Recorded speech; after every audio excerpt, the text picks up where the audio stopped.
regular season coming to a close here in East Rutherford. The last pieces to the playoff puzzle falling into place. The Dolphins need to beat the Jets. They need the Chiefs to beat the Broncos, and they'll be in. On a cold day here in New Jersey. Welcome inside. Apparently immune to the cold over here. I don't know what he's doing over there. How about these Dolphins? 2-6 to start the season. They've gone 6-2 since then. They've got a shot at the playoffs here on the last day. Yeah, and I think halfway through the season, you said they're sitting 2-6, all but forgotten. And here they are in Week 18. They don't control their own destiny, but they're 8-8 and on the kind of the doorstep of the playoffs. And for the first 2 years under Mike McDaniels, it was this high-powered offense that really was the story in Miami. In year 3, it's really been the defense, first-year defensive coordinator Anthony Weaver. He comes from Baltimore.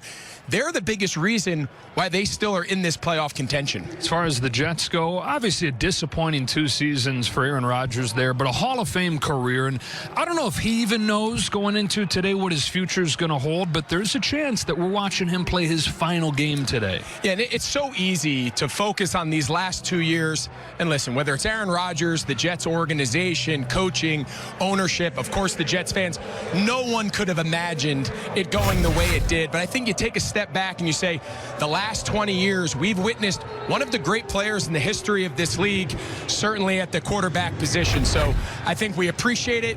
If it is the last time we see Rodgers play, it's been a pretty special couple decades. A Hall of Famer on a Hall of Famer, down to Pam Oliver. Joe, whatever the future holds for Aaron Rodgers, being a New York Jet has been some of the most proudest years, those 2 years of his life. He told us for a while there he fell out of love with the game of football, but fell back in love with the sport after being in New York. He credits coaches, players, fans for that. Obviously disappointment with the way things have gone on the field, but off the field, he said he's just thankful for the way things have transpired. 20th season in the NFL coming to a close today. We'll see if there's one beyond this. Again, the stakes for the Dolphins in this game, it's pretty simple. They need to win, and then they need some help. You got the Broncos taking on the Chiefs. The Chiefs are resting Patrick Mahomes, but not just Mahomes.